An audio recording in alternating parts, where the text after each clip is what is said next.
평생 완치가 되지 않는 보통 3일에서 5일 정도, 일주일까지 스테로이드제를 사용할 수도 있고 각막까지도 손상이 될 수 있다고 해서요.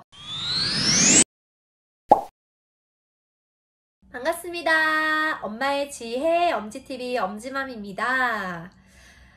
이번 주제는 우리 눈에 찾아오는 감기 같은 증상이 있죠. 바로 결막염입니다. 우리 엄마가 결막염에 걸리거나 아빠가 결막염에 걸리면 여기서 끝나는 게 아니라 우리 아이에게까지도 결막염이 또 전염될 수 있기 때문에 진짜 우리가 이 결막염을 좀 주의해야 되는데요. 결막염이라고 모두 다 아기에게 옮기는 건 아니고요. 아기에게 옮기는 결막염과 옮기지 않는 결막염이 있다고 합니다. 이 둘의 증상과 차이점을 좀 비교해 보도록 하겠습니다. 네, 저는 출산한 다음에 면역력이 진짜 많이 떨어져서 아무리 좋은 음식을 먹어도 진짜 비염과 이 결막염이 너무너무 심해졌었어요. 자, 비염이 먼저 오고 며칠 뒤에 바로 눈에 결막염으로, 알레르기성 결막염으로 저는 정말 많이 고생을 하고 있는데요. 제가 최근에 결막염을 좀 앓으면서 병원에 가서 문득 궁금한 거예요. 최근에 제 지인 중에 아기가 눈에 이렇게 밴드를 붙이고 다녀서 왜 그러냐 했더니 눈병 걸려가지고 그렇다고. 그래서 제가 궁금한 걸 못 참으니까 왠지 내 이 눈곱도 나오고 고름도 나오는 것 같은데 이게 행여나 아기한테 전염되면 어떡하지? 그래서 폭풍 검색을 해봤더니 아니 엄마가 눈병이 걸려서 모유수유를 해야 되는데 일회용 장갑을 끼고 모유수유를 했다라는 글도 있더라고요. 덜컥 갑자기 겁이 나서 애기한테 옮기면 안 되니까 정확하게 의사 선생님한테 물어보자 라고 해서 제가 물어보고 궁금한 모든 것을 다 정보를 좀 정리해서 가지고 왔습니다.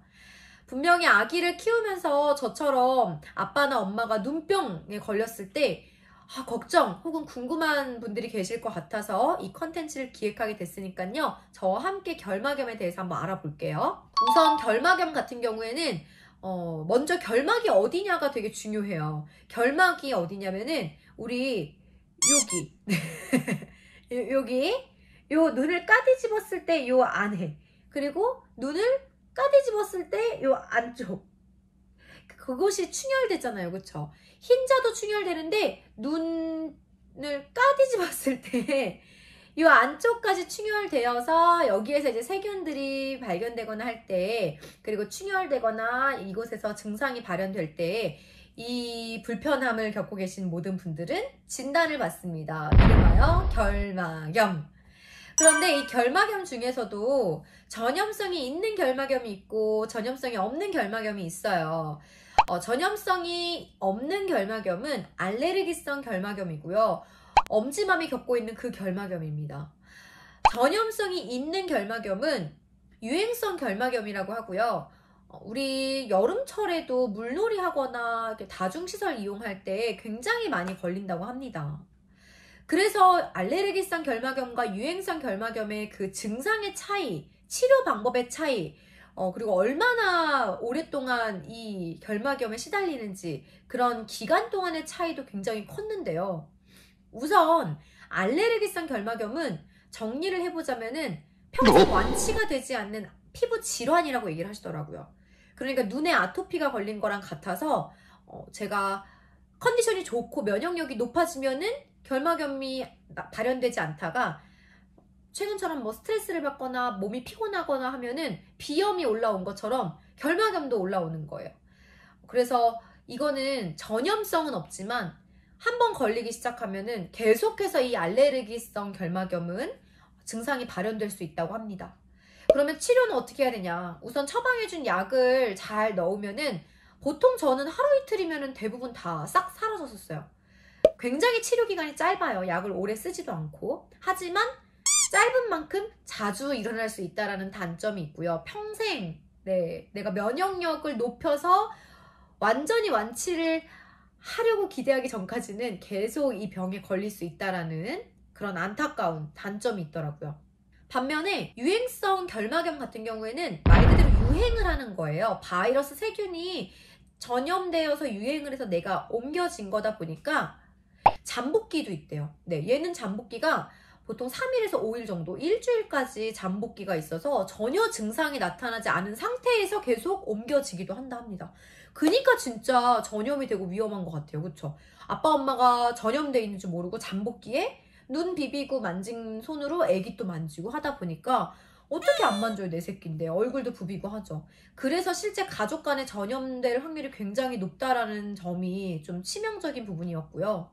그리고 약을 처방받는 데 있어서 되게 좀 이건 애기한테 걸리면 안 되겠다라는 생각이 들었는데, 선생님께서 말씀하시기로는 아기한테 걸리면 좀 안 좋죠. 왜냐하면은 이 유행성 결막염은 정말 강하게 치료를 한대요. 네, 유행성이다 보니까. 그리고 또 치료 기간도 굉장히 길다 보니까 약을 오랫동안 쓰는데, 거기에 쓰이는 약이 주로 항생제, 그리고 소염제, 네, 상황에 따라서 그런 스테로이드제를 사용할 수도 있고 연고를 쓸 수도 있다라고 해서 먹는 약도 처방을 하기도 한다라고 해서 되도록이면 아기한테는 이런 유행성 결막염에 걸리지 않게 해야 된다라는 그런 말씀을 하시더라고요. 또 치료 기간이, 저도 막 폭풍 검색을 했을 때 깜짝 놀랐던 게 뭐냐면 아기가 3주 동안 눈병을 앓았다는 거예요. 그렇게 오랜 시간 동안 이 결막염 증상이 계속 지속되는구나. 3주 동안 아이가 눈 안대와 붕대를 하고 있어야 되고, 이 하는 이유는 자꾸 은연중에 이물질이 들어간 느낌, 이물감, 불편함, 아픔, 통증 이런 게 나타나니까 애가 계속 손이 가는 거죠. 그러면 증상이 더 악화되기 때문에 아예 봉쇄를 해버리는 거죠. 그러니 우리 아이가 한눈으로만 지내면 얼마나 속상합니까? 그래서 애초에 걸리지 않게끔 정말 외출 시 온 가족이 수시로 손을 닦아야 되고, 다중시설도 웬만하면 어린 시기에는 이용하지 말고 이래야 되는 이유가 있다라고 말씀하시더라고요.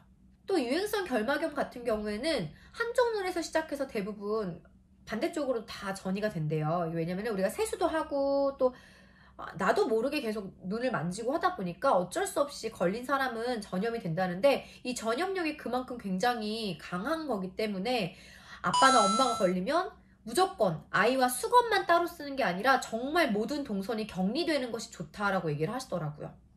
우리가 이렇게 참 눈에 결막염만 걸려도 격리가 돼야 되는 상황이 발생될 수 있으니 온 가족이 미리미리 예방을 하시기를 바라겠습니다.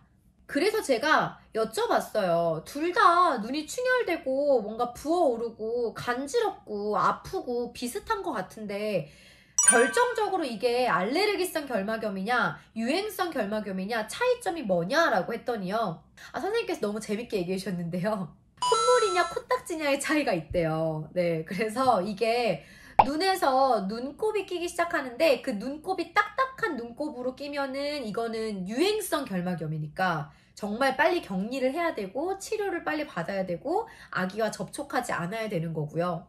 눈곱이긴 한데 이게 약간 콧물처럼 노랗게 늘어나는 그런 눈곱들이 끼기 시작한다라고 하면 이거는 알레르기성 결막염일 수 있다 합니다. 그런데 되도록이면 알레르기성이라고 해도 그냥 미리 처방받은 약으로만 버티지 마시고 빠르게 아기가 있는 집은 내원을 해서 확인을 해보는 게 좋다라고 말씀을 하셨고요. 이유는 초기 증상은 매우 비슷하다라는 거예요. 그래서 내가 스스로 판단하지 말자이지만 가장 큰 차이점은 그 눈곱의 끈적임 형태, 완전히 덩어리진 딱딱한 눈곱이냐 아니면 물컹한 콧물 타입의 눈곱이냐의 차이가 좀 있다고 합니다. 우리 딱딱한 눈곱은 진짜 주의해야 되는 거니까요. 기억해 주시면 좋겠습니다. 자, 그러면 아기가 눈병에 걸리면 이제 어떻게 해야 되냐. 우선 첫 번째는 눈을 비비지 않게끔 하는 게 가장 좋은데요. 그러다 보니까 안대를 착용할 것을 권장을 하고요. 그게 안 된다라고 하면은 손에 양말이나 아니면은 우리 아기 왜 손싸개 같은 거를 놓기도 한다고 하는데요. 이거는 일정 시기가 지난 아기들에겐 통하지 않을 것 같아요. 답답해서 스스로 다 빼고 던지고 비빌 거기 때문에 이러한 부분이 가장 더 빠르게 치료되지 못하게 하는 행동이라고 말씀을 하시더라고요. 다음은 잠을 푹 자야 된대요. 아무래도 면역력도 스스로가 생겨야 되고 바이러스와 싸울 수 있는 힘도 있어야 되고 또 눈을 감고 있는 게 가장 좋기 때문에 잠을 오래 자면은 눈을 감고 계속 있겠죠. 그래서 되도록 눈을 감고 있게 하거나 잠을 재우거나 하는 오래 잠을 재우는 게 도움이 된다고 합니다. 다음으로 우리 왜 이렇게 눈곱들이 끼면은 계속 손으로 떼주려고 하잖아요. 혹은 면봉으로 가져와서 빼주려고 하는데 그냥 빼주지 말고 그대로 두라고 말씀하시더라고요. 그래서 그렇게 눈을 자꾸 자극하고 건드리는 것 자체도 눈곱이 안 생기는 게 아니라 빠지면 또 생기고 또 생기고 하니까 그냥 두어라 라고 말씀을 하셨습니다. 어쨌든 유행성 결막염은 3주에서 길게는 4주까지 한 달 정도를 시간을 보내야지 완치가 되는 병이라고 하니까요. 와, 눈에 걸리는 감기라고 생각하기에는 꽤나 고생스러운, 그리고 어른들도 불편한데 아이들은 또 그 통증과 앞이 잘 보이지 않고 흐릿한 그런 부분이 얼마나 되게 이상하고 귀찮겠어요. 그쵸? 또 더 문제는 이게 오래되고 지속되면서 빨리 치료가 안 되면은 각막까지도 손상이 될 수 있다라고 해서요. 우리가 그냥 쉽게 넘어갈 유행성 질병이 아니다라는 것을 제가 다시 한 번 더 깨닫게 되었습니다.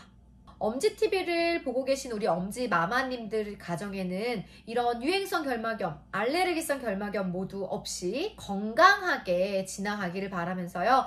그럼에도 불구하고 혹시나 우리 아이가, 내가, 우리 가족이 결막염이 의심된다, 충혈이 되기 시작했다라고 하시면요. 증상들을 잘 살펴보시면서 빠르게 병원 가서 진료를 받으시기 바라겠습니다. 네, 영상이 좋으셨다면 좋아요와 구독 부탁드리고요. 여러분들과 이 아래에 엄지TV 네이버 카페에도 오셔서 많이 소통했으면 좋겠습니다. 그러면 다음에도 유익한 정보로 인사드리도록 하겠습니다. 감사합니다.